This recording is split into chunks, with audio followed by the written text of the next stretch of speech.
Welcome to the stream, everybody. As you guys see here, we have a very special guest. We have the Angry Bootneck. With his naughty socks on. Hello. And so I want to be the first one to do a live interview with him here. We're going to go over some few things and get to know the Angry Bootneck here. And we'll get right into it. I'm just going to grab one glass of water for myself, and we're going to get chatting. Actually, grab some beer. Left me on my own already. Hello. I'm used to doing this solo, but Vic here is the first person to do a live interview with me on account of the fact we both drink in the same bar. Easy done that, isn't it? Here in Central California, which is why I'm wearing my Sex Pest shorts, because the weather's good, and my naughty military issue socks because I'm a tight bastard. I haven't bought socks since I left the military, and with any luck, I'll never need to purchase socks ever again. Cheers.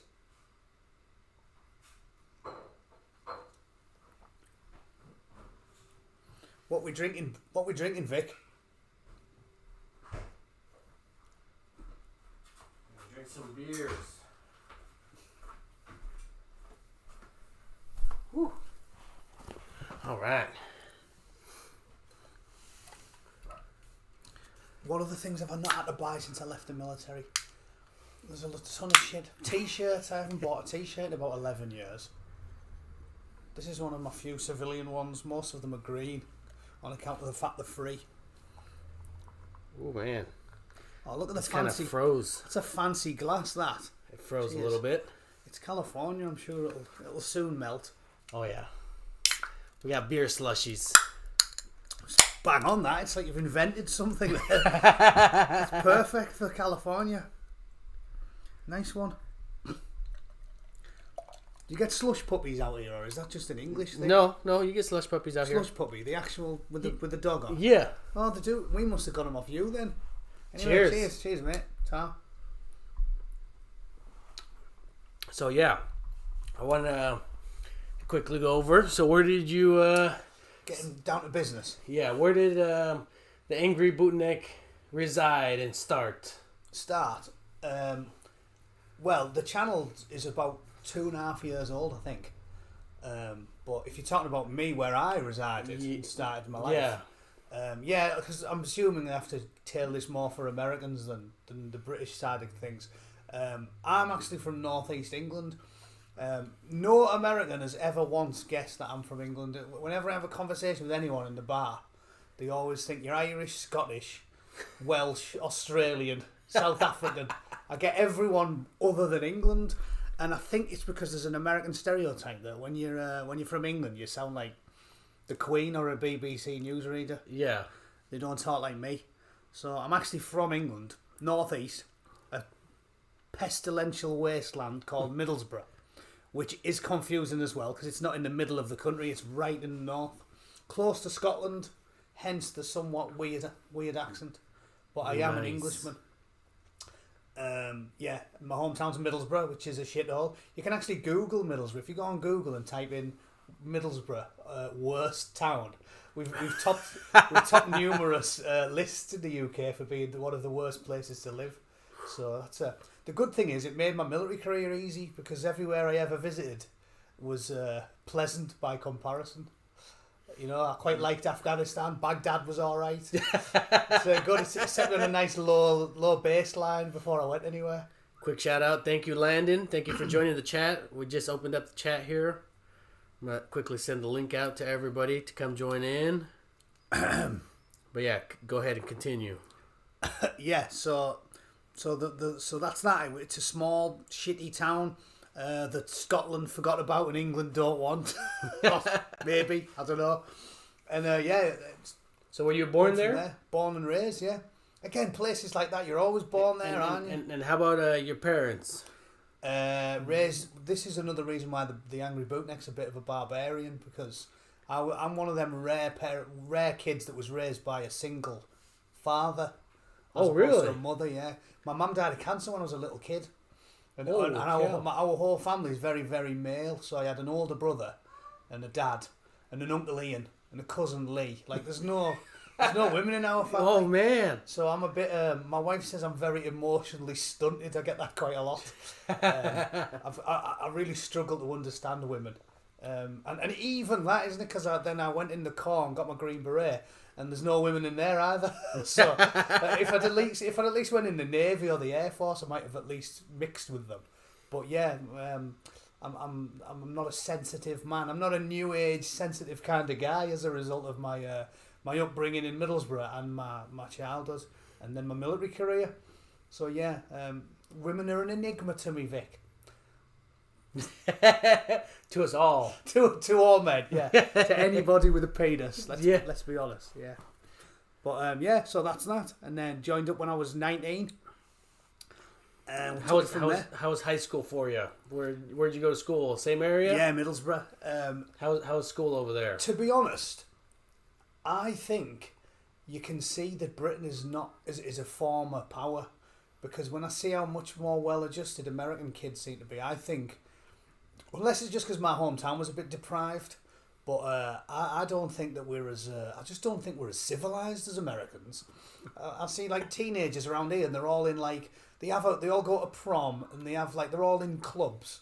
They're all in like everybody has their own like organization or association. But in my school, there was none of that shit. It was you go to school, do as little work as possible, and then smoke behind the bike sheds, and bully people, and then leave. It was pretty rough, my school, and definitely no one was in a club. Like I've noticed everyone out here, like my missus, her family, they grew up in LA. Like, yeah. But British people think LA is a shithole, and it isn't. Oh my God. There's some proper posh places in LA. Yeah. They were from a place, I think it was called Arcadia, where they went to school.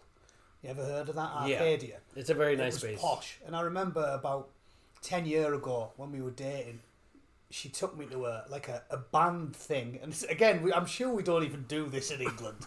I don't know how we've got so many rock bands, because I don't know where they learn to play the fucking instruments. Because I've never once known a kid who's in a band in English. They probably learned to play instruments where they learned to make beer. Yeah, maybe. They might pick it up after school. Yeah. But honest to God, her cousin, I went to see him, and she was like 15 at the time. And there's this ridiculously good band. There's little kids playing instruments. I don't even know what the instrument's called. Like a big fucking windy thing. We're like whoop, whoop, whoop, playing all these things. And I was like, this is fucking mental. Like getting the violins out and shit.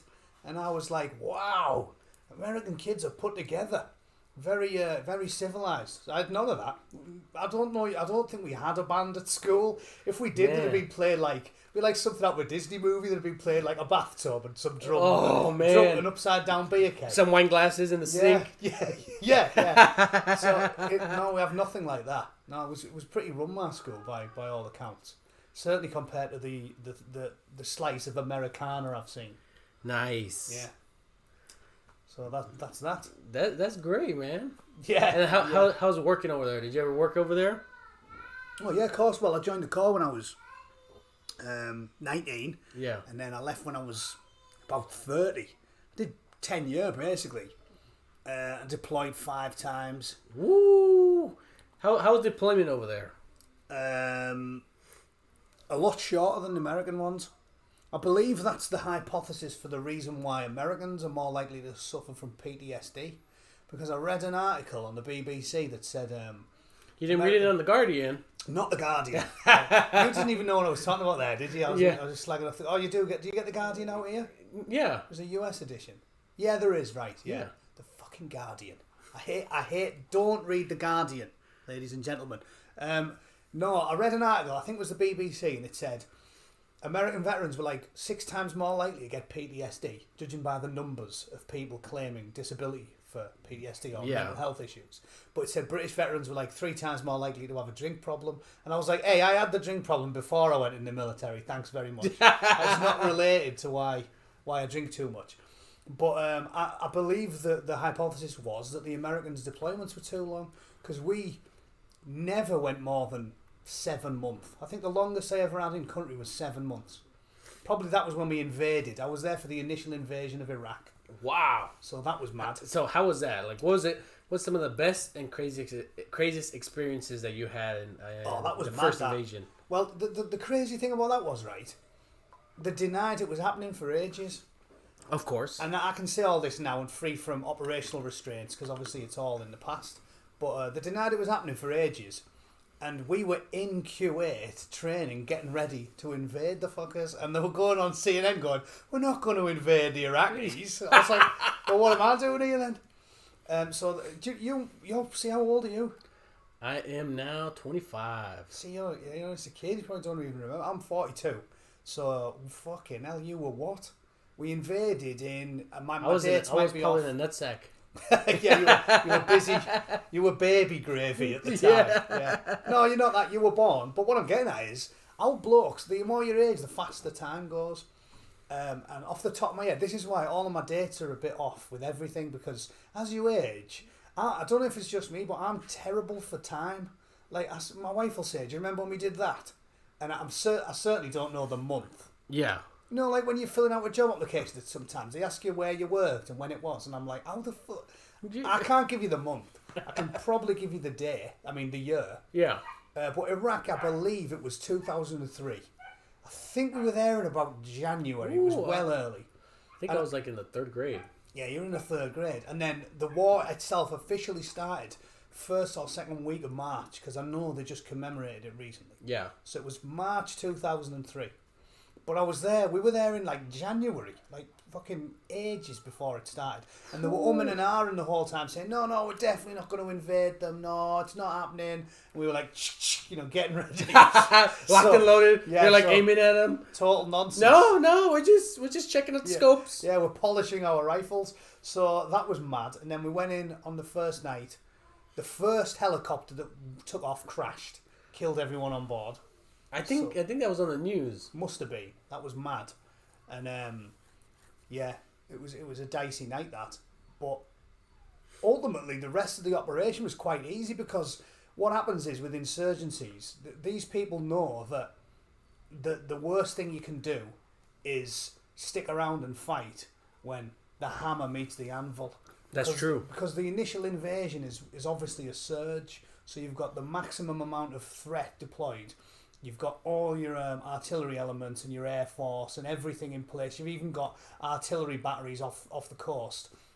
It's like there's no way that it's sensible to fight the United States military and the coalition. Well, I'll say the coalition. It was basically just us and the Americans. It wasn't anybody else, was it? But when they know there's that many troops coming, they basically just down tools. So they all drop the gear, take the uniforms off, and then vanish into the ether. And then what they do is they wait a couple of years until you've started downsizing, and then they start twatting you. That's so crazy. A lot of people think, because I was part of this initial surge into Iraq, that was, ultimate badassery the whole time. But in all the patrols we went on during that first insurgent, we probably only got in contact like 2 or 3 times. The whole unit was quiet. And then when I went back several years later, that's when it was dicey. Man. So that's the nature of an insurgency. An insurgency, they don't meet you fist to fist. They melt away, go back and go on an extended fishing holiday, and then hit you hard when you've started scaling your troops back. Yeah. And it was the exact same in Afghanistan. The first time I went, it was quiet. The second time I went, it was kicking off all the time. And it's the nature of an insurgency. That's crazy, man. I can't even imagine that. Like, yeah, I mean, if you Google it, you'll be able to find the statistics. The casualties, especially in Afghanistan, were very, very low for years. It was like the first couple of years, hardly anything. And then it just went boom, like summer of whatever it was, 2005 or something. That's crazy. And then they start kicking off because they know the wait for them, the 200,000 blokes in country when we invade them. And then 2 years later, there's 40,000, and then they have a go. Because they're not stupid. That's true. So even though it sounds ultimate badassery, we were in Kuwait 2 months before the war started. The actual initial invasion wasn't anywhere near as dicey as the occupation was, which is probably explains why we've just fucking limped out of Afghanistan with our tail between our legs and gave them the best air force, the 5th best air force in the world or something. I mean, you couldn't make that shit up. That's crazy. Couldn't make that shit up. Man. So how was the whole getting into the Green Berets and all that coming about? Again, I suppose with my background and my dad being what he was, I didn't find it as hard as most. So what, was your dad in the military also? No, he wasn't. He's a welder. But it's a rough steel town up north where we live. It's a rough place. It's one of the most deprived places in the country. And like I said, a background like that is perfectly suited for a person going into an elite military formation, isn't it? Because the commando units obviously thrash the tits off you when you're doing your training. Yeah. But my theory about this was, I very rarely rang my dad because he's a bloke. I mean, think of this: women always ring each other. My wife's like rings a mother, yeah, and rings her aunts and stuff. And to blokes, it's a bit weird, isn't it? Unless again, I'm just not a very sentimental person. I mean, I don't really call and keep in touch with my family too much. The most person I keep in contact with is probably my dad. I like my dad and my brother. I don't ring them very often. I ring my brother if I need to lend a power tool. It's like, I'm not going to just phone him out the blue and go, all right, mate. It's weird. So to an English person, it is. We're a standoffish people. So that's kind of how it is in my family also. Just like, don't really communicate with each other. It's like, you communicate, you die, or you're dying, give me a call. Yeah. And that's a good friendships like that as well. Blokes, you don't need to phone your mates all the time. Like women, they just phone the mates up for a chat, don't they? You don't need to do that when you're a bloke. You don't see your mate for a year, and then you see him and you go, all right, shit lips, let's go to the pub. Like, you don't need to be talking all the time. So with that regard, it was a lot easier. I actually do think that, and I only rang my dad once in my basic training where I was close to thinking about quitting. And I've told this story to loads of people, because I swear to God it's true. It was just after I'd done my 30 miler. So you do all your commando tests to get your Green Beret. You got to do them in a week. So you do endurance course on the Saturday, which is like a 8-mile run across loads of obstacles, crawling through these little tunnels. People get claustrophobic and water dips and all that. Then you do a 9-mile speed march on the Monday, the Tarzan assault course on the Tuesday, which is a dead high area of the assault course, and then you do the 30 miler on the Wednesday, where you've got to run 30 mile with all your gear on across the moors. And when I did that, it's horrendous. People ask about which is the most difficult one out of the four, and I can't see how anyone couldn't say the 30 miler, because although you blow out your arse doing the other three, only you breathe out your anus. Yeah, it's horrendous. But the 30 miler, there's nobody who can run 30 miles in fucking $10 boots. You know, I don't know what it's like nowadays. They might give them some fancy airwalk shit, but when I was doing it, you may as well just duct tape bricks to your feet. Yeah, some bricks smashing you to bits. You can't do 30 miles and not be in agony by the 20th.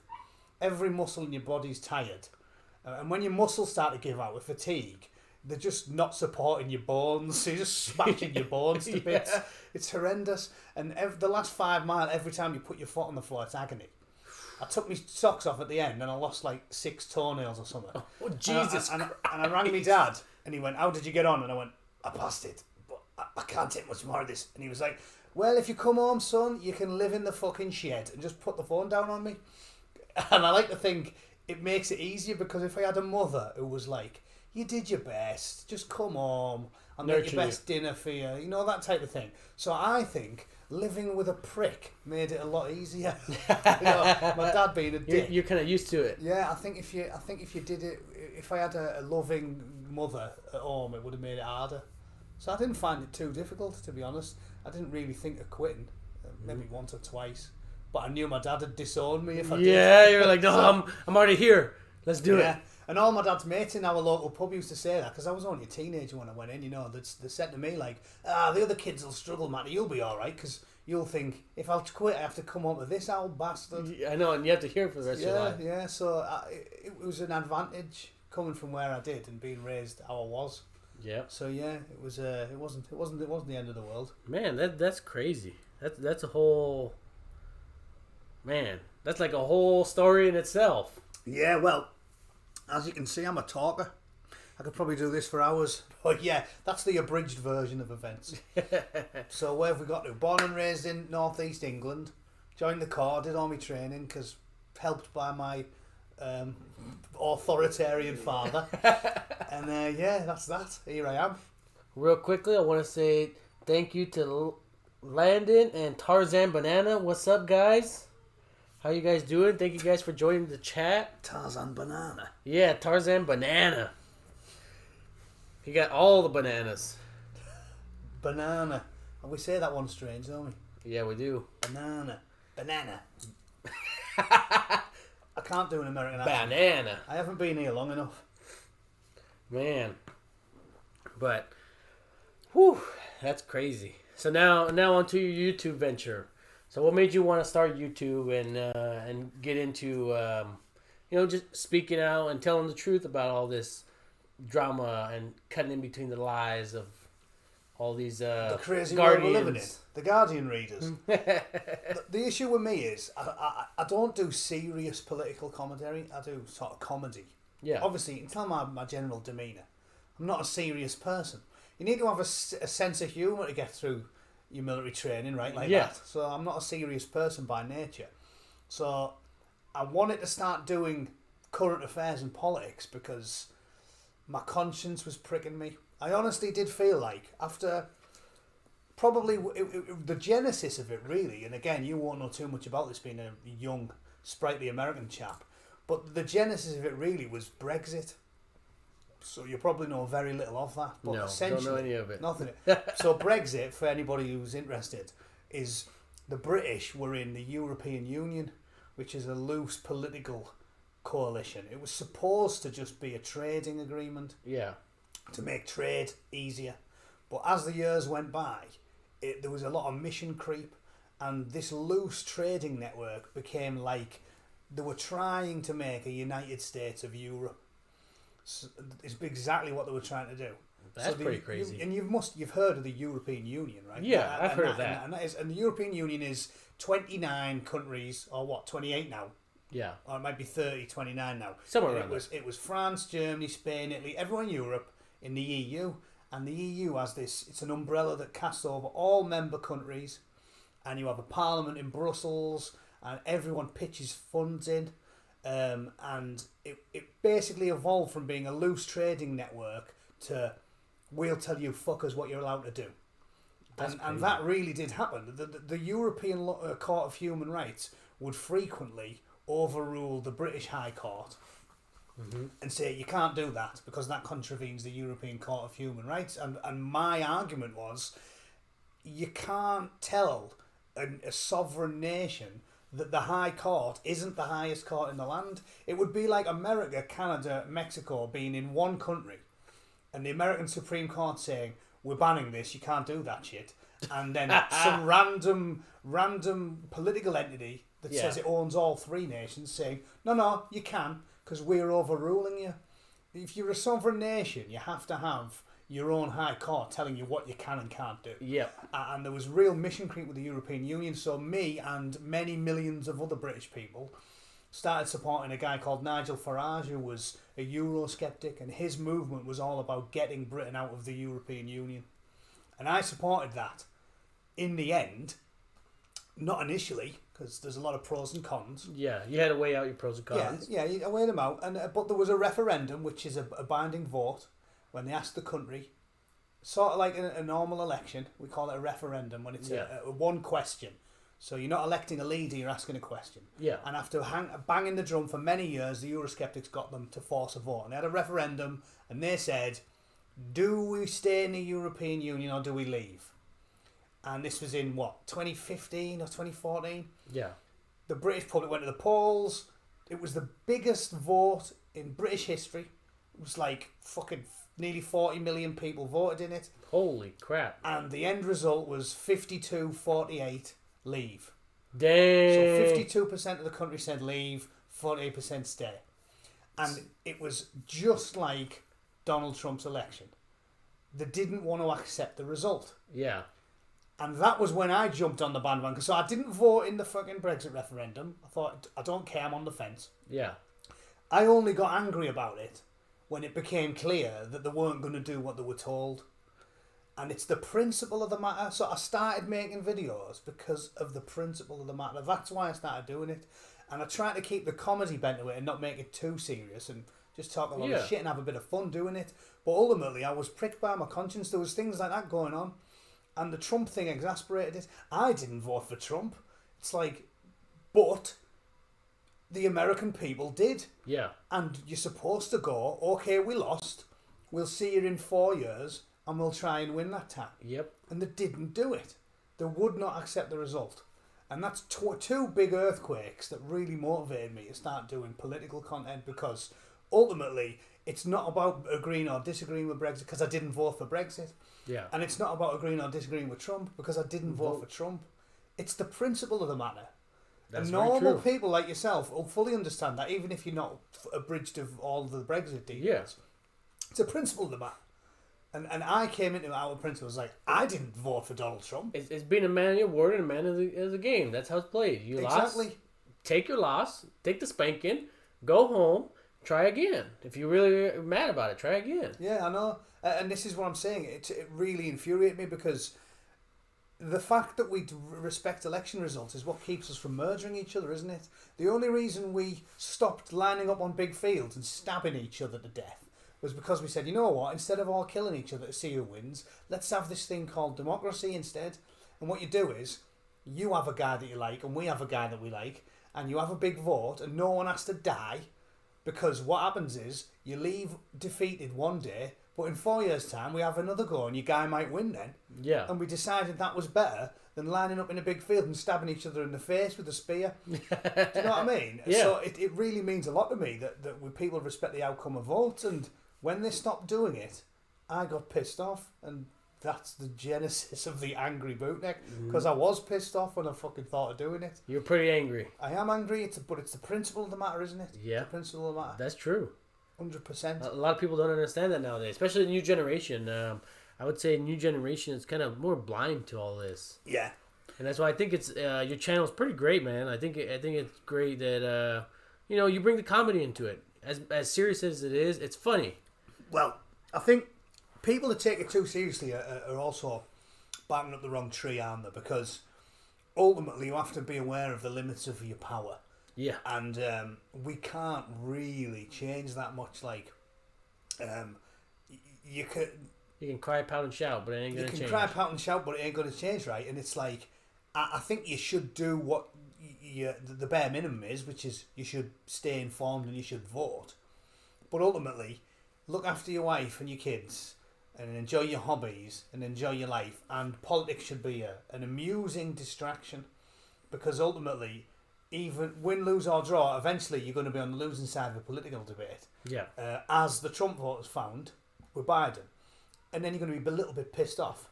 But if you treat it with the correct pinch of salt, like I do, i.e., it's a good crack, you have a laugh talking about it, and you can direct a bit of well-fueled rage at something, but it's not all consuming. It's just a hobby. I don't think you should get pathological about politics. These fucking lunatics, the walk, these googly-eyed loonies. It's like the whole the googly eyes, the googly-eyed loonies, like AOC. She's mental. They're obsessed with it. They go on Twitter 10 hours a day. And you can see when someone's an ideologue, when they're pathological about it, because you click on the Twitter profile and it's just 200 posts a day, 24/7 political activism. Yeah. And you're like, get a hobby, you sad bastard. Like you ain't got a life? You ain't got nothing else important? Nothing else to do. So I do try to keep... Comedy, I think, is what keeps it balanced. I'm trying to... Taking the piss. I mean, I love taking the piss out of AOC. She's a fucking endless well of comedy gold, that sheep-toothed creature that she is. You never run out of good material taking the piss out of politicians because of the dumb shit they say.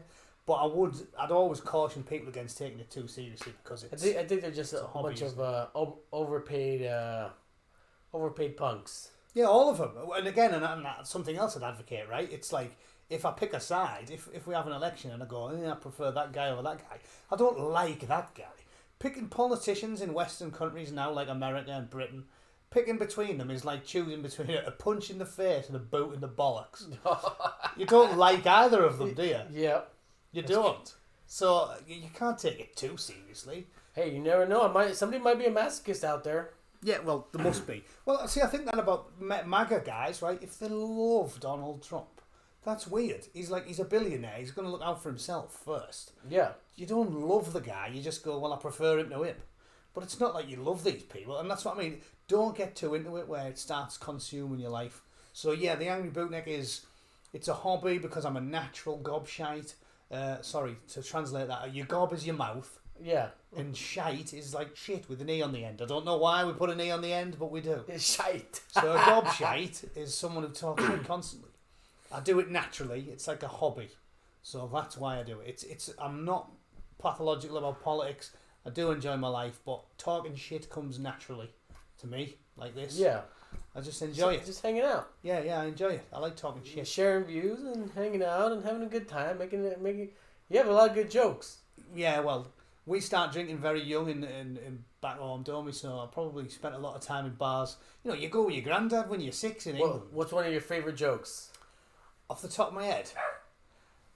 Well, I'll try and think of a relatively clean one because we're in front of the camera and I've got some fucking truly hideous ones that might get me thrown off the internet. A good one is there's these are my clean jokes that I think of when pushed to one by someone who's like elderly in a bar or something. Yeah. There's a woman carrying a baby in like a papoose, you know, those fucking daft like Yeah. Native American things, and she gets on the bus and the bus driver says, "Oh, that's the ugliest baby I've ever seen," and the woman says, "Well, I never," and she stomps to the back of the bus in a huff, and there's an old fella sat there and he says, "What's the matter with you, love? You look upset." And she said, "I am upset. The bus driver's just offended me terribly." And he says, "Go and give him a piece of your mind then." She said, I didn't want to cause a fuss, you know. He says, "Listen, if he's upset you go and tell him." He says, "It's all right. I'll look after your monkey." That's a good one. Hey, what's up, Chris? Thank you for joining, bro. That's one of my only clean ones. That's a good one. That's a good one. It's not terrible, is it? But yeah, I think Irish as well, man. Have you met any proper Irish blokes out here in Longport? Never. Very good humoured, verbose people. I think it does come more naturally to us because we spend a lot more time in the pub. Like, you know, the drinking culture is totally different over there. You start going to the bars when you're about 14. You know what I mean? I mean, I started when I was like 12 to 14. Really? So, yeah. It does seem like the Americans are a lot stricter with it. So Americans are a lot stricter, but down Mexico, down south, rules are very chillax. Oh, I'm sure in Mexico, yeah, I'm sure. So it depends on where money gets you. Yeah. Well, that makes sense. But definitely back home they're a lot more slack. I always tell the story. I remember going to the Irish pub in my hometown in Borough when I was a kid. It was like 13, 14, and everyone said, "Oh, there's this bar downtown, they'll serve anyone, they don't give a shit." So we go in and I was power drinking because as soon as I realised I could get draft beer, I was like, "Get in." I started smashing the Guinness into me. And they had about 8 pints or whatever. And I remember going back to the bar and the bartender was pulling it for me and he said, "If you keep drinking like this, son, you'll never live till your 18th birthday." So he knew I was a kid, you know what I mean? So yeah, probably it comes naturally to a lot of people, a little bit more maybe than Americans, because you spend a lot of time shit talking in bars with people, you know what I mean? It gives you a natural verbosity sort of thing. So yeah, networking. That's what we call it, networking. Networking, yeah, you get good at it. Yeah. So that's why I like I said, I enjoy doing it. I didn't start doing it for money or fame or anything sort of as silly as that. And again, in this day and age, you don't really make much money doing it. No, you don't make as much back in the day. Now, the adpocalypse, wasn't it? Have you heard about it? Yeah. The adpocalypse. They reckon people went from making like 10 grand a month to do like 500. Like really smash people. I was listening to a Scottish lad who does lifestyle things. Adpocalypse. Go into more detail about that. So the adpocalypse was basically when, I think it was, mid 2010s, people making a lot of money. This kid who I listened to him talking about, he said he was making about 8 grand a month. Shit. And then it's quite popular. He's got 2 million subs or whatever. And then it went from that to 800. Like tenfold it went down. Because instead of them giving a direct, just a percentage of all the ad revenue they got, they started doing it by content. So if you were like a money guy or a lifestyle guy, where it's deemed as clean content available for everyone, you can make shitloads of money. Like the unboxing videos. Have you seen them? Those guys make stupid money. Crazy. Some fat bird who's just opening boxes of toys makes shitloads of money because it's like, hey kids, it's check out the box I got. Total bollocks. Yeah, low effort. But apparently, because it's open to everybody, it makes far more money. Whereas anything even remotely controversial, politics, gaming, because there's a lot of violence. Yep. If it's not, they stop giving you a percentage of all the ad revenue and they start giving you a percentage of targeted ads. So, surprisingly with gaming, it's actually been changing a little bit. So some of the games that you play, depending on what games you play, you can make a fair amount of money. Just because of like going to championships and tournaments and stuff like that. You actually get sponsors. And that's when you start making the real money. That's when, like, okay, you've already hit a certain status in gaming. If you have so many, like, younger generation, new generation, everybody watching you, even some players that I watch, like Musty Cow or what's the game, Lethamir, stuff like that. They play that car soccer game I was showing you, and with that game, actually they win tournaments. And one guy, he retired. He's like 20-something years old. He retired from playing car soccer. That's mad. Imagine that, car soccer. He played just car soccer, hung out, had a good time, didn't even do anything crazy. Just being himself and retired. He's like, I'm tired of this. I'm retired. I'm just going to play games when I want. I'm getting old now, though, so that, again, I'm in my 40s. I'm a bit of an old bastard. A lot of this is a bit alien to me. I mean, I know that esports are popular now, but I didn't realise you could make such staggering sums of money. But I guess at your generation, millions of people watch it. It's just a matter of the way that you approach it and take it. Well, didn't PewDiePie... PewDiePie. He was a gamer, right? He's still a gamer. I know now he makes like comedy videos and stuff and all that, but I know he did get started as a gamer, right? Yep. And he was in, 100 million? Yep. So it's just, the world's changed. That's why I've got a relatively small channel, you know what I mean? I don't think I'm ever going to... You'll make it there. I don't think I'm ever going to get into the stratosphere because I'm a bit old. I don't do the... most young people aren't that interested in sort of off-colour comical political commentary, and they're interested in watching people play video games. But you'd be surprised. You can combine the two. Yeah. Well, I don't mind. I play some video games. I'm not as into them as you. I've never seen that car soccer one, but I play some. So me and my buddies, we actually run a thing. It's called the Gauntlet, and we play this car soccer. Hey, what's up, Yogi? Thanks for joining. So we play car soccer, and it's pretty much just a giant tournament. And when we do this tournament, it's like, okay, you have your person that's like the best out of all the guys, and then you have everybody else like in below like tiers, and then you have one guy, and you have to fight your way all the way to the top to try to beat this guy. And wherever you stop is where you're gonna stay, and then the next person at the bottom goes all the way up the ladder. And we usually do commentary and stuff like that. Man, it's actually pretty fun. You just hang out, everybody's drinking beers, everybody's doing what they want to do. And, I like that. Yeah. Anything with beer, I'll do. Yeah.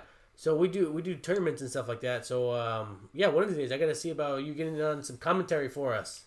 I'll do my best. Doing some English comment. No, literally all you have to do is just hang out, talk trash, be like, oh, this guy sucks. He missed the shot. I can do mockery. Yeah. Drink and mockery. I'm good at. Yeah, that's exactly what you do. Just be you. Make fun of people and just say, hey man, better try next time. Because that commentary is actually really fun, especially when it comes down to gaming. People love that. You bring comedy with gaming. Oh yeah, that might be a good name for a podcast. Drink and mockery. Drink and mockery. Drink and mockery. I like drink and mockery. I might not be the best gamer in the world, but I do like drink and mockery. Yeah. So yeah, cheers to that. And so essentially what you do is you join our party, and you literally just spectating. We're playing, and you just watch, and you just change camera angles, and you control the camera, and you say, oh, I want to watch this person. You watch this person, and say, okay, this person against this person. So then you're watching them go off, and you can watch like the whole field view, or you can watch one person at a time, and you can say, hey, this person missed a shot. He's a fucking rookie. Yeah. Or this guy over here, he's a super pro, but he's getting beaten by a rookie, or anything like that. He couldn't hit a cow's ass with a shovel. Exactly. Yeah, well, see, like I said, I'm not a boomer. I'm only in my 40s. I do play video games, not loads, and my finger's nowhere near on the pulse as you. But I'm sure it will get the grips with it. I've never really sat and watched people play. I've caught my nephew doing it, and I've sort of glanced over his shoulder. He watches. What's the one he watches? to me, it looked identical to Warcraft 3. Yeah. But fucking hell, Warcraft 3, you were probably only a kid then. That was like 90s. that was like one of the one of the first PC games out. Yeah. But it looked identical to Warcraft 3 and it wasn't. It was called something else. They're all running around. It's point and click. League of Legends. Is that it? League of Legends. Yeah. Yeah, and that's what like I mean. you have like one character and you have to fight like a bunch of people. Levels. And, And it must be based off the engine because it looked identical to Warcraft 3, just better graphics. Yeah. Yeah, so I know a little bit about it. I used to play Warcraft 3 in the 90s. Yeah, so StarCraft as well. I used to kick the shit out of StarCraft. StarCraft. I used to be class at StarCraft. Nintendo 64. Yeah. I had an N64. Super. What's it called? Super Nintendo. So yeah, I had a Super. Yeah, again, I'm older than you. Sega. I had a Super Nintendo. I had a Master System. I had a SNES. Oh, Master System. Master System. Yeah, I'm getting on. Yeah. First fucking Sonic games. Sonic was on the Genesis, wasn't it? And the Master System. I had a Master System. Then I had a SNES. Basically, I only had a Sega Master System in the 80s. Ooh. And then the Nintendo was way better. The SNES was way better than the Genesis. Yeah. And see, now I know about gaming. You just have to talk pre-noughties gaming. Yeah. So I played the shit out of them all. I had a Master System, a SNES, and an N64. The N64 was fucking mint. I used to love Mario Kart. Mario Kart I got that for Christmas one year. My miserable old cunt dad said he wasn't getting me anything for Christmas. And he actually got me a SNES and he got my brother to set it up for me. So I was buzzing that year. He actually did get it. He never ever wrapped anything. And he didn't even, after my mum died, he never even got a Christmas tree the first couple of years. I was like, you miserable old cunt. You can at least get us a Christmas tree. You Grinch. Yeah, so he never even, but he did get my brother to set it up. So I came downstairs that Christmas not expecting anything. And it was just set up on the floor with a Mario Kart on the telly on the demo. And I was like, yeah. I was loving life then. So it wasn't wrapped or fuck all, but it was still class. And then I had an N64 and then, yeah, I joined the military in 99. So sort of put paid to my gaming career. But up until 99, I did play quite often. Nice.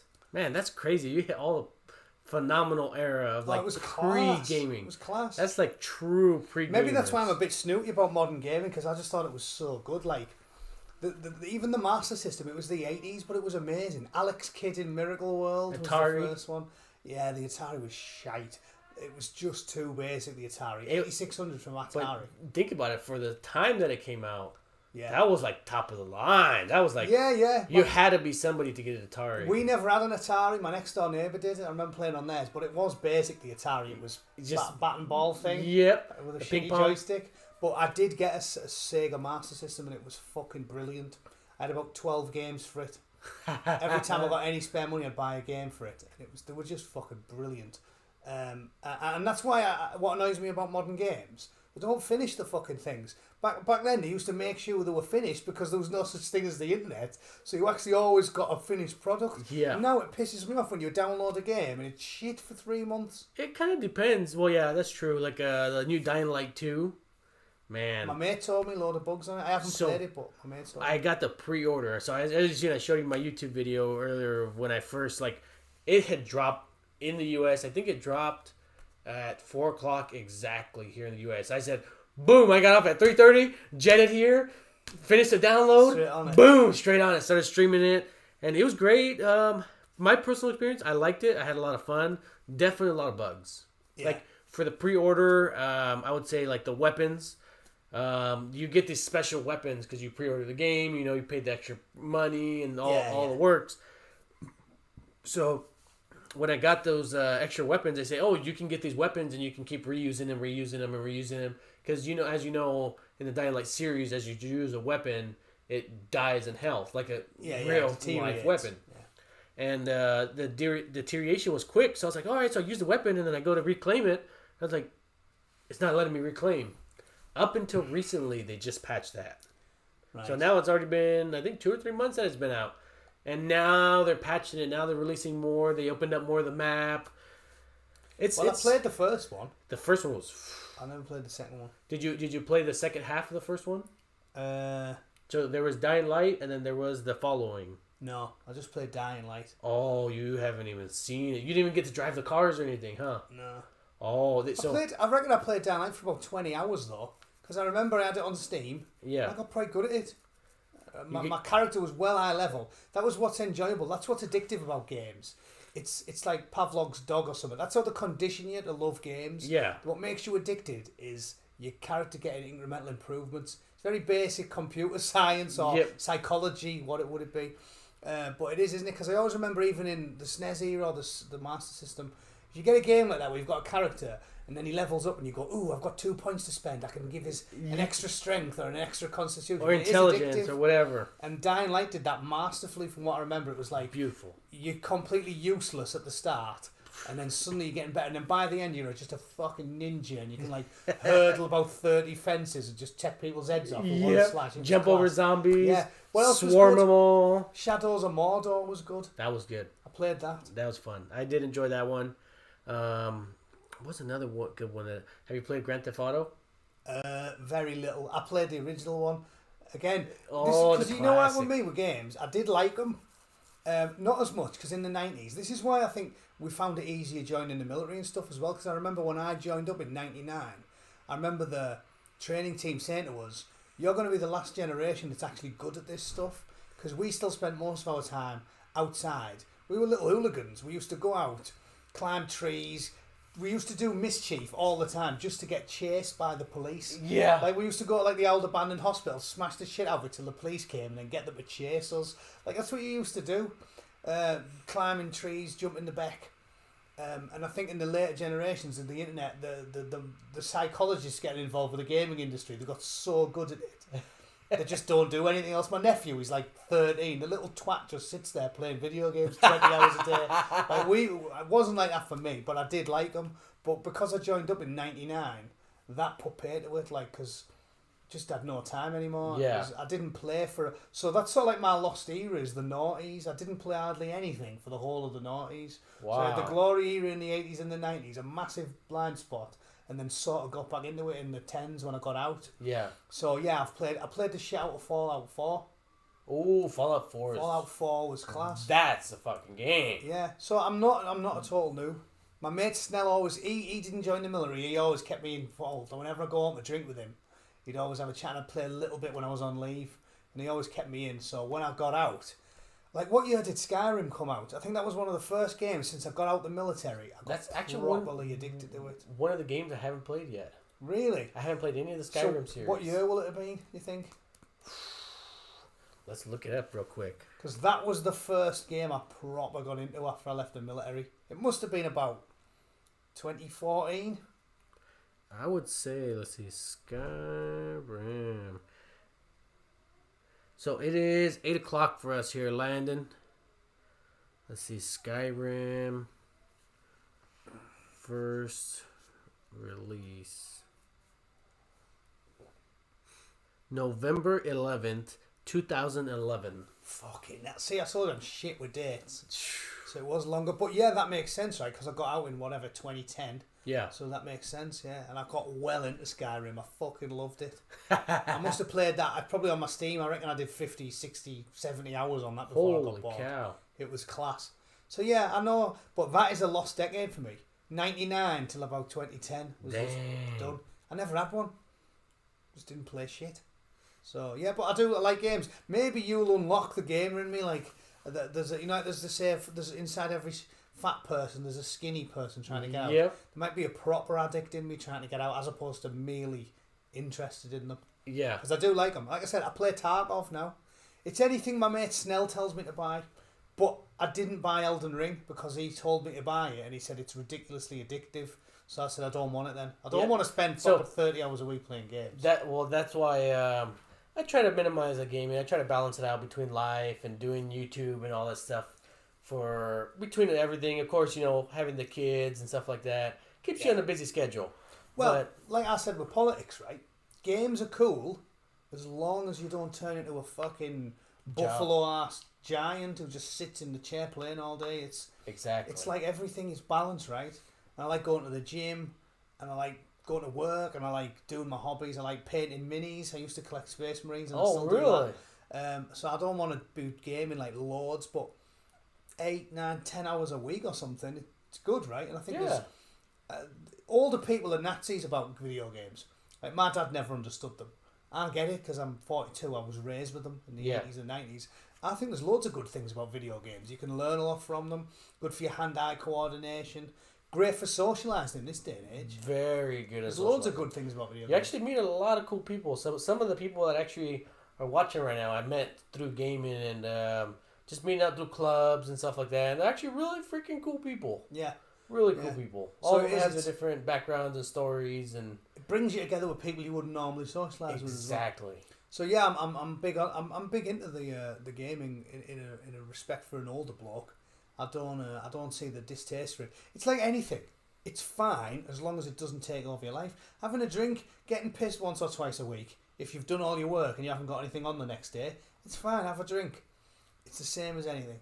Even exercise, if you kick the arse out of it, becomes problematic. Bruce Lee used to train 10 hours a day. Funny thing, his fucking brain melted when he was like 32. You know what I mean? It's like you can kick the arse out of anything. Didn't he get shot? No, Bruce Lee, cerebral edema. Really? It was a brain hemorrhage. Holy Another thing, when I was a teenager and I was training loads for the corps, I bought loads of Bruce Lee books and I read them all because he was like a fit cunt. And I was reading them all, and I was well into him. I thought it'd make me like a double hard bastard. So I started reading them all. And he died of a cerebral edema, and I believe he was 32. Man, that guy was strong. Yeah, but he must have done too much. You're not meant to train fucking 10 hours a day. That's what I'm saying. That guy was... I would be scared to get in the ring with that guy. I know, and he was only like 160 pounds or something. But what I would do to watch that guy fight a lot of our new age fighters. Oh yeah, I know. It'd be something to see, that, wouldn't it? Imagine just seeing a little fist, like you'd see him punching. You just see like a little like shadow going on, a blur, and then he's just standing there, and you're like, the guy drops down. You're like, what happened? Where was the fight? He's like, oh, I hit him like 100 times, and then you watch the slow motion. It's like, doof doof doof doof doof, like little bullets going off. Yeah. Man. You could do a 1 and a 3-inch punch as well, couldn't you? Have you ever seen the videos? So I actually used to practice that all the time. Oh, did you when you were young? And surprisingly, I had two buddies of mine once. If they're watching, they'll know I'm talking about them. But they were going to fight each other one time. And literally, I was like in between both of them. And I literally stuck my hands like that. I was like, I wonder if this is going to work. And then I was like, look. And they didn't want to calm down. And said, you know what? I just went, boom. And I hit them both in the chest at the same time.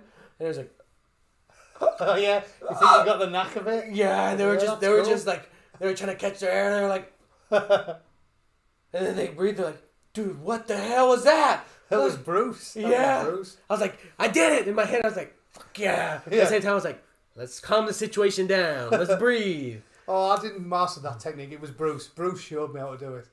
Man, class that though. So yeah, it's one of them things. I think even exercise. The point I was trying to make there is booze bad for you if you do too much of it. Games bad for you, but anything, even if you train too much, it's not healthy. You need to have balance. Even if you breathe too much air and drink too much water. It'll kill you. Too much water will kill you. You're right. It's crazy. So balance is key, and that's what the Chinese philosophy. What I learned from reading about Bruce Lee, the yin and yang thing.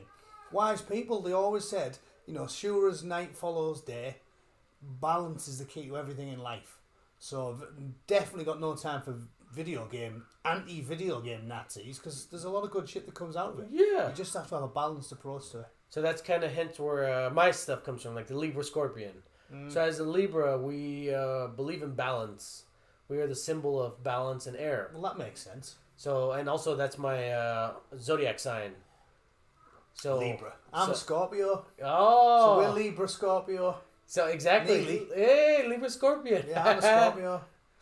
So yeah, that's kind of where my whole thing comes out, is balance. I like to balance a little bit of everything in life, as well as knowledge. As you see, I can do all kinds of different things. I can do anything from mechanics to construction to plumbing to piping to engineering, electrical, brewing. You know it. Yeah. You've seen me. So you got a nice balance going on. It's balance, right? So that's kind of my balanced life. Like I like to play video games, but I also do like little reviews. I also venture out. I like to hang out with my friends at the same time. Yeah. Yeah. So that's my big key thing in life. Key thing in life is balance, and that's kind of what I just live by. I've since I was a kid, I learned that. Definitely. And just growing up, like same thing as you. I played video games, but at the same time, I was in that same era where we used to get the cops to chase us, like some kind of thrill out of it. Like, we used to chase each other with BB guns, air-powered BB guns. Young lads are their own worst enemies, aren't you? A lot of it when you're a young man is about sort of showing off in front of your friends. I was bad for it. You always want to try and one-up your mates. Yeah. And blokes, when they get together, are terrible. Even now, guys are like that. Like, when you're in your 40s, if you get a bunch of blokes together in a bar... Everybody's trying to swap dicks. Everyone starts flashing the cocks, don't they? It's who's the biggest badass in the room. Men are a little bit childish in that way. But like I said, as long as you stick to a balanced approach to life, you won't go too far wrong, will you? It doesn't matter what you're doing. I just believe in, you know what? I'm not going to be the biggest guy in the room. I know that. Sometimes I might be the biggest guy in the room. It always changes. The room always changes. The people always change. You just got to approach it with a self-honesty. That reminds me, one place you would be is in Japan. I'm only 5'9". I'm not that big for a bootneck. But one time I was in an elevator in Japan, and at the back of every head I could see, and I was like, whoa, I'm big out here. This is weird. Japan. And I remember a lass, I picked up a chick in a bar, and she was like, Western men have much bigger penis than Japanese guys. And I was like, really? She said, yeah, that's true. And I was like, finally, I'm average. I've always wanted to be average. This is great. You're like, yes. Yeah, nice one. Nice. That's life. It's an interesting place, Japan. Man, that's crazy. So has your dad ever talked to you about, the whole thing about losing your mom and stuff like that? How does he feel about that? Has he ever talked to you about it? No. He's an Englishman. He doesn't talk about stuff like that. Do you ever think about what he thinks about? No. He's a stoic, stiff upper lip. That's a stereotype that's true, The Italians and the French and the Spanish are the more passionate, fiery, flamboyant people. That's where the stereotype comes from. The British are emotionally stunted. That's kind of like my dad, to be honest. Because my dad doesn't really like to tell me a lot. He'll tell me some things. He will. And he's taught me a lot of things in life, but there's a lot of things that, like, I ask him about, like, emotion and stuff like that. And even growing up, he's kind of like, suck it up. Yeah. And then, like, I would get hurt, and he's like, well, I didn't feel anything. You're good to go. Well, my wife said that about Hispanic men. She said that, because she's Mexican-American, she said a lot of Mexican men are very, very macho. Yeah. She said that's one of the reasons she went out with an English bloke when I was putting the moves on her. She said Mexican men are very, very manly. So we might be similar in that respect. So how did you meet your wife? Since she's from LA and you're an English bloke, how did that all happen? This was after Iraq. After was it my first or my second tour? I don't even remember. I got like 10 weeks leave, and I went backpacking, and I went to Japan, Singapore. Back in the day, it was under £1,000. It was like 899 quid for a round the world trip. Oh man! And I got 10 weeks paid leave from the military, so I went Japan, Singapore, Australia, New Zealand, Fiji, and then LA. So all in one line. You were to all these remote places. It was all in a line. LA. When you did it, you just tell them where you want to go, and it's got to be in a line. Like, they'll give you the options. Yeah. And if you do it, that's all in one route. So it was like, Japan, Singapore, Australia, New Zealand, Fiji, like this.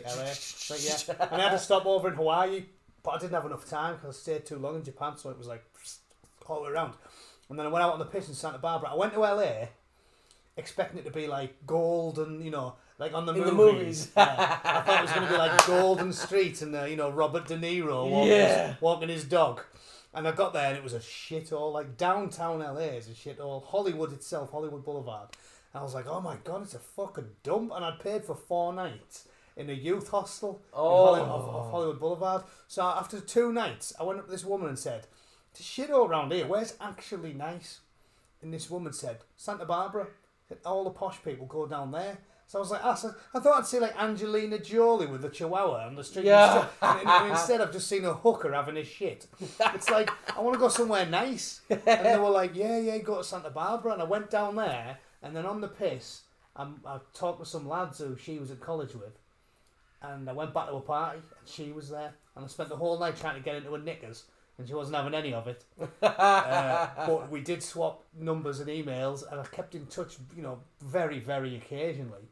And then, like, 18 months later, went back over there to see her, and then we sort of hit it off. So then she applied to go to college in the UK when she finished a degree, do a master's program and all that. And she denies it, but I think she picked it to be closer to me. So then she went to do a master's in University of York in Yorkshire. Yeah. And we started living together then. Nice. And it went from there.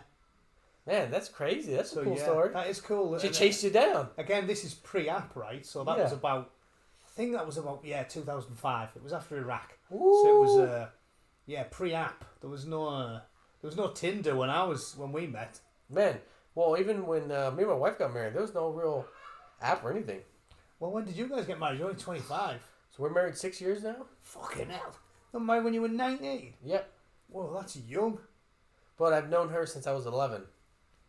Well, you know what? That's another thing my missus told me, though. She did tell me Mexican blokes get married dead young.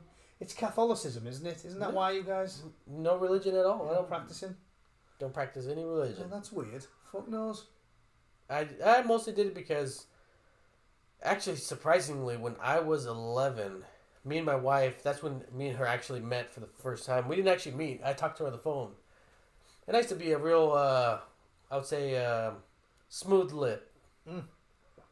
Yeah, you don't strike me as being the shy type. Yeah, so I was very smooth with the lips there. And I talked to her over the phone one day and said, we hit it off. And I said, all right. We started talking. We hung out. And at that time, I was in a point in my life where I would say I wasn't the nicest of people. And I was your kind of... Who is when they're 19? Oh, no, I wasn't even 19. I was 11. All right. I was 11. Okay. That's actually around the first time that I went to juvenile hall. Fucking hell. So, yeah, that was... I don't think I even liked girls when I was 11. You must have matured. Did you have pubes when you were 8? It sounds like you matured early. They popped when I was 8, I'll tell you that. You look like Chewbacca in the shower when you were 9. Surprisingly, got taken to a lot of parties when I was younger. And, man, was it great. I learned a lot. I was like, whoa, these are women. I was like, I like this. And then since then, I was a little dog. Man, I was a late bloomer. And, I bloomed pretty early, and I was just going at it. And, just meeting different people. I learned a lot to talk. I had 2 sisters. So that'll have helped. Yeah, and I learned a lot about talking to women. And my grandma, she used to actually be in Playboy. Oh, really? So she always told me, she's like, you know what? She told me all the tricks about talking to women and, you know, what women like to hear, all this stuff. And I was like, huh. And then one day I took her advice, and it worked. I was like, oh, my God. Yeah. Grandma, you were lying. Yeah. I think I'd have been much more successful with women if I had any in my life. I always was a bit of a brute. Well, I was a brute, but I learned how to be a smooth lip brute. Yeah. And at the time, I was definitely in a very interesting part of my life. I would say, I was doing a lot of bad things, getting involved with gangs, doing all the cholo things. Yeah, I know what a cholo is. South San Diego, South California things. I always remember my mother-in-law saying to me one of the first times I met her, "Do you know what a cholo is, man?" And I was like, "Mexican gangster." Just from like watching like The Shield and shit like that. I was like, "Mexican gangster," and they all started laughing. They were like, more or less. It's like a chav. We call them chavs, like rough people. Yeah. Chavs. It's the Mexican chav, basically.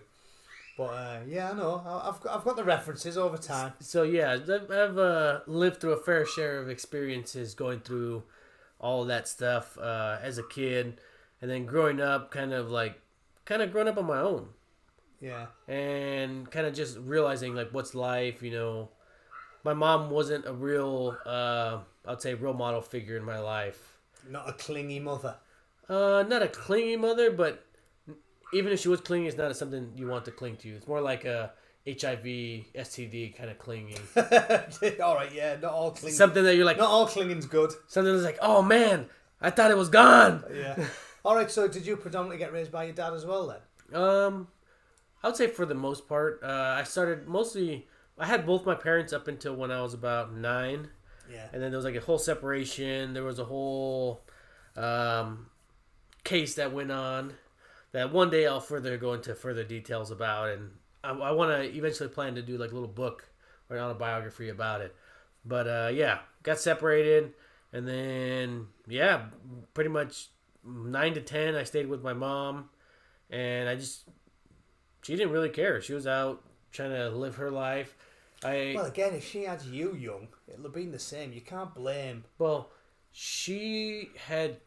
So it was me, was the middle kid, my older sister, and my younger sister. And before us, there was 2 other kids that she had with another guy. And my dad didn't really know about it until later on, until the relationship, when they got married.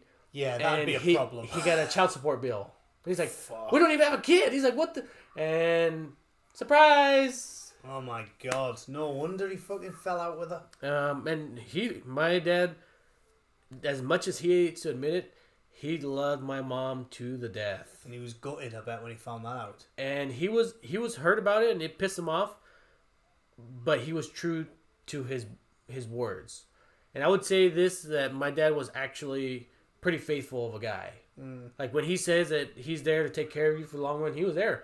I think they were married for 15 years. Not a bad effort. Not a bad effort. And then when it really started to turn was when my dad became real serious diabetic. And he started having health complications and stuff like that. That's when my mom kind of was like, it's our time to jet out. Yeah. So it wasn't really till death do us part. It was till health do us part. Even that though, maybe because I'm older now and I'm a lot more sanguine generally than I used to be, but I always used to say that about Charles and Diana, like Princess Diana. Yeah. Everyone hates Charles in England because he had an affair, but after talking to me Nana about it when I was a young lad and they all used to talk about it, she always said to me, when you're young, you're rash, you make rash decisions. She says, as you get older, you don't. And when it was explained to me what happened there, it was like basically they were trying to do it the old-fashioned way, where you do an arranged marriage, which is better for the community and stuff, and everything, and building alliances. But apparently Charles was always into Camilla, and Diana was never really into Charles. So it was arranged, but they were never really into each other. So apparently the whole time throughout the marriage, he was shagging Camilla the whole time.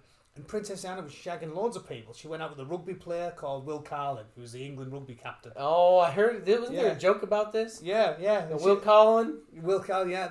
She used to fuck loads of dudes.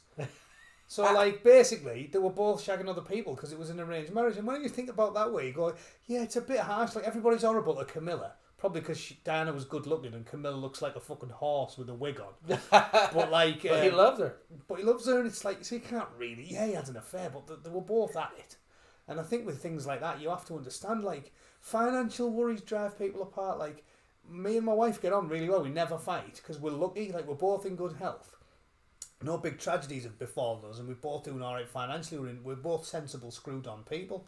So we get on well, but you never know. The crucible of life gets you fucking down, and if you have health issues or financial issues or whatever, a lot of people separate after the death of a child or something. Like, it's common. That is, you know what I mean? That is hard, and it's tragedy, but it's tragic because you might have been a perfectly good couple, but life gets you down, and you've got to try and be, again, life advice for younger people watching is do things with balance and don't be bitter and resentful.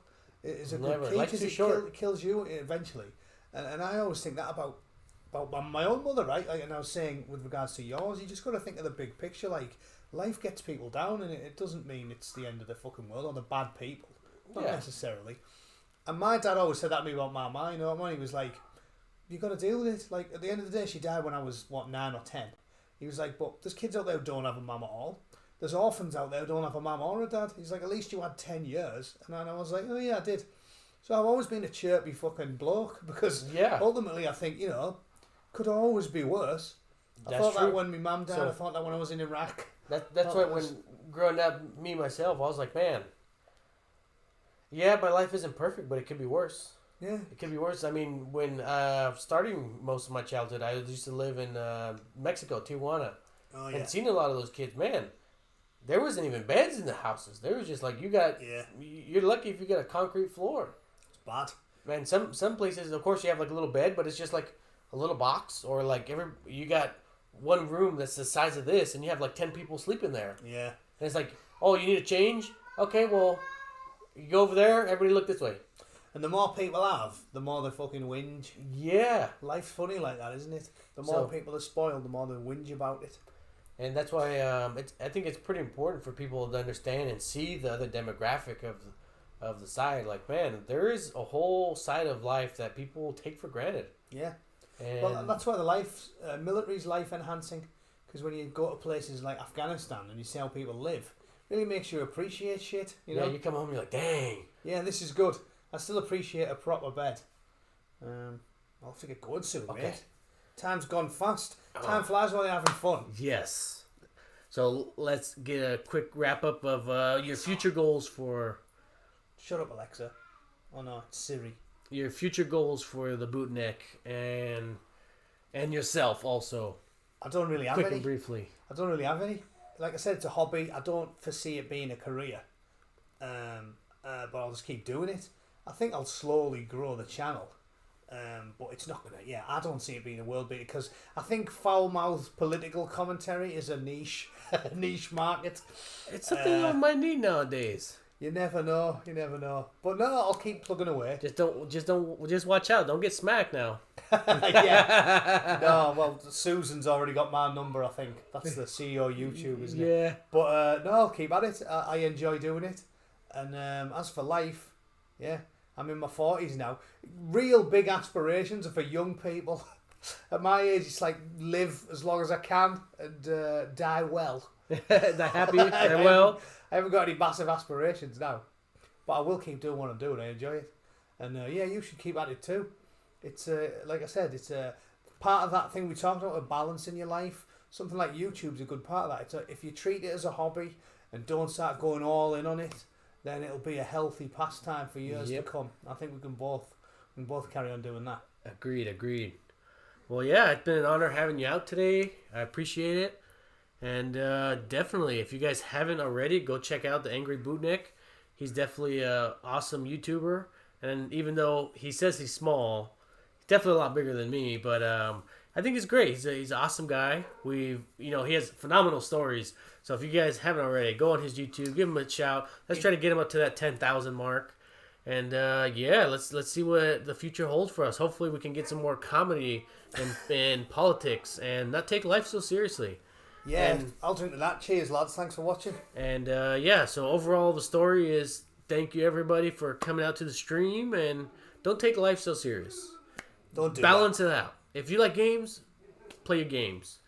Don't forget about your life. Don't forget about your family. Don't forget about the important things that you actually have to this day, because you only get to live it once. You get to experience it once in this lifetime.